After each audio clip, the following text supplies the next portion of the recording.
ఈ వీడియో నేను చేస్తున్న మహాభారత్ సిరీస్లో 4th వీడియో. ఒకవేళ మీరు పాత 3 వీడియోస్ చూడకపోయి ఉంటే కింద డిస్క్రిప్షన్లో లింక్ ఉండి చూసేయండి. నేను నా పాత వీడియోలో విదురుడు పుట్టడం వరకు చెప్పాను. ఇప్పుడు మనం కొన్ని జనరేషన్స్ ముందుకెళ్దాం.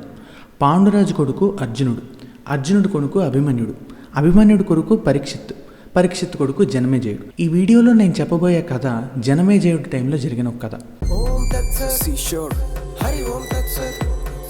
చాలా ఉన్నది భారత్ హిస్టరీ, చాలా గొప్పది భారత్ హిస్టరీ. చాలా మందికి తెలియని మన స్టోరీ తవ్వి తీస్తా ప్రతి ఒక్క మిస్టరీ. భక్తి బోధన దోనో కా mix. Welcome to historic reveals. Historic reveals. ఇప్పుడు నేను మీకు కొన్ని క్యారెక్టర్స్ చెప్తాను, చాలా జాగ్రత్తగా గుర్తుపెట్టుకోండి. నెంబర్ 1 జరత్కారు. ఇద్దరు జరత్కారులు, భార్య భర్త పేరు కూడా జరత్కారువే. నెంబర్ 2 వాసుకి అంటే పాము. నెంబర్ 3 జనమేజయుడు. నెంబర్ 4 తక్షకుడు అంటే వాసుకి వాళ్ళ బ్రదర్. స్టోరీ మొత్తంలో వీళ్ళే కీ మెంబర్స్. సరే కథలోకి వెళ్దాం. జరత్కారు అనొక ఋషి ఉండేవారు. ఈయన పుట్టినప్పటి నుండే శరీరం చాలా బలిష్టంగా ఉండడం వల్ల ఆయనకు పేరు వచ్చింది. అయితే ఈయన బ్రహ్మచారి, పెళ్లి చేసుకోలేదు. గాలిని ఆహారంగా తీసుకొని ఆయన శరీరాన్ని తగ్గించుకున్నారు కూడా. అసాధారణమైన పనుల్ని చాలా సులువుగా చేశాడు ఈయన స్పెషాలిటీ. అంతా బాగానే ఉంది కదా, కానీ ఇక్కడే మెయిన్ లైన్ స్టార్ట్ అయింది. ఈ జరత్కారు అనే ఋషి తిరుగుతూ ఒకరోజు కొంతమంది పితృదేవతలు అంటే 4 ఫాదర్స్ సోల్స్ అంటే ఆత్మలు ఒక గోతులో ఒక వేరును పట్టుకొని వేలాడడం చూశారు. ఆ వేరుని మెల్లిమెల్లిగా ఒక ఎలక కొరుకుతుంది. వాళ్ళ దగ్గరికి వెళ్ళి అసలు మీరు ఎవరు అని అడిగారు. అడగగానే మా వంశం మెల్లిగా క్షీణిస్తోంది, మా వంశంలో ఒక్క అబ్బాయి మిగిలాడు, ఆ అబ్బాయి పేరు జరత్కారు. అతను పెళ్లి చేసుకొని పిల్లల్ని కనకపోవడం వల్ల మేము దేవతాలోకంలో ఉత్తమగతులు పొందలేక అధోగతులై కిందకి పడిపోతున్నాము అని చెప్తారు. జరత్కారుకి 2 నిమిషాలు మాటలు లేవు. వాళ్ళు ఆయన పితృదేవతలే అని రియలైజ్ అవుతారు. మీరు చెప్తుంది ఎవరో కాదు, ఆ జరత్కారు నేనే. నా వల్ల మీరు ఈ స్థితికి రావడం నాకు అస్సలు ఇష్టం లేదు, ఖచ్చితంగా మీకోసం నేను పెళ్లి చేసుకుంటాను అని చెప్పి అక్కడి నుంచి వెళ్ళిపోతారు. తన వయసులో పెద్దవడం వల్ల ఎవ్వరూ అతనికి పెళ్ళనివ్వరు. అయితే ఆయన తిరిగి అలసిపోయి ఒకరోజు ఒక అడవిలో ఒక చెట్టు కింద కూర్చొని మనుషులెవ్వరికీ వినిపించని రీతిలో జంతువులకు మాత్రమే వినిపించేలా నేను జరత్కారుని, నేను ఒక కన్య కోసం యోచిస్తున్నాను, మా పితృదేవతల కోసం నేను పెళ్లి చేసుకోవాలి, కాబట్టి ఎవరైనా నా కన్యని ఒక భిక్షా రూపంలో దానం చేయండి అని అడుగుతారు. ఇక్కడే వాసుకినాగు నియమించిన చిన్న పాములు వెళ్ళి ఈ విషయం వాసుకినాగు చెప్తాయి. సరే, ఈ పాములు వెళ్ళి వాసుకినాగు ఎందుకు చెప్పాయి? ఎందుకంటే ఆయన మాట్లాడుతున్నప్పుడు ఒక కండిషన్ పెడతారు. నేను ఎవరినైతే పెళ్లి చేసుకోబోతున్నానో ఆ అమ్మాయి పేరు కూడా జరత్కారువే అయి ఉండాలి అని చెప్తారు. ఇక్కడ వాసుకినాగు వాళ్ళ చెల్లి పేరు జరత్కారు. అయితే ఈ చిన్న పాములు వెళ్ళి వాసుకినాగు చెప్పిన వెంటనే వాసుకినాగు వాళ్ళ చెల్లిని తీసుకొచ్చి జరత్కారు దగ్గరికి వస్తారు.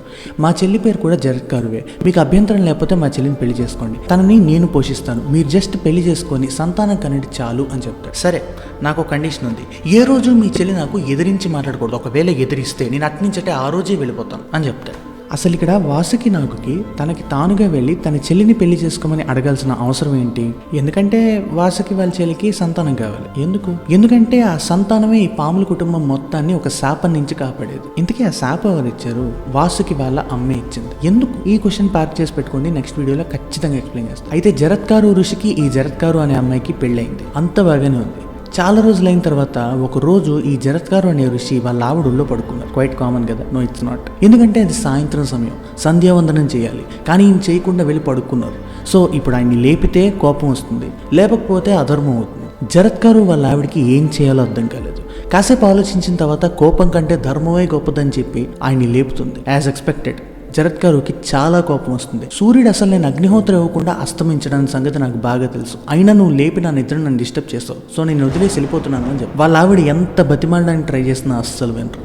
మీరు అలా వెళ్ళిపోతే మన సంతానం పరిస్థితి ఏంటి, అదెంత ఇంపార్టెంటో మీకు తెలిసిందే కదా అని అడుగుతారు జరత్కారు వాళ్ళ ఆవిడ.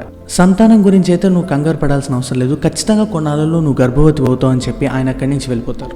ఈ జరత్కారు వాళ్ళ ఆవిడ వెంటనే వాసుకి దగ్గరికి వెళ్ళి, అన్నయ్య మా ఆయనకి నా మీద కోపం వచ్చి వెళ్ళిపోయారు అని చెప్తుంది. సరే వదిలే, ఒకవేళ నేను ఇప్పుడు వెళ్ళి అడిగినా ఆయన కోపం వచ్చి నన్ను కూడా శపించే అవకాశం ఉంది. ఇంతకీ ఆయన సంతానం గురించి ఏం చెప్పారు? నువ్వు గర్భవతి అయ్యేవా లేదా?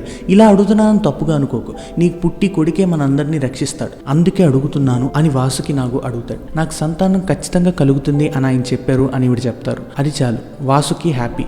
కొన్నాళ్ళు పోయిన తర్వాత ఈవిడికి ఆస్తికుడు అనే కొడుకు పుట్టాడు. అయితే వీళ్ళ కొడుకు వీళ్ళని ఏ రకంగా రక్షించాడో, దేని నుంచి రక్షించాడో తెలియాలి అంటే అసలు ఏం జరిగిందో తెలియాలి. జనమేజయుడు అనే రాజు ఉండేవాడు, అదే అర్జునుడి మునిమనవడు.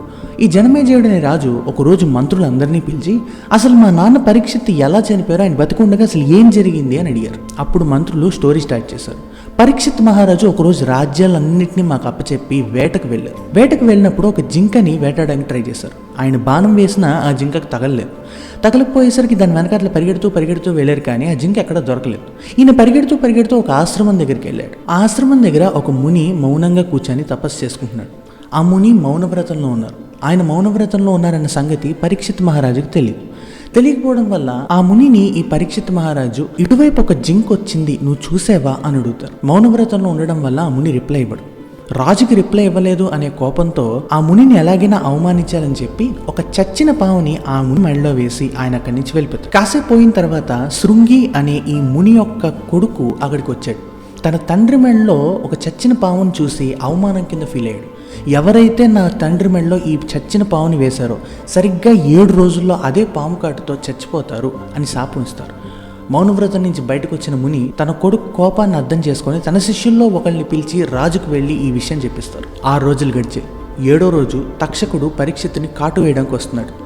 వెళ్తున్న దారిలో తక్షకుడు చాలామంది జనాలు పరిగెత్తడం చూశాడు. పరిగెడుతూ ఉంటే అక్కడ ఒక బ్రాహ్మణుడు కూడా పరిగెడుతున్నాడు. ఆ బ్రాహ్మణుడిని తక్షకుడు ఆపుతాడు.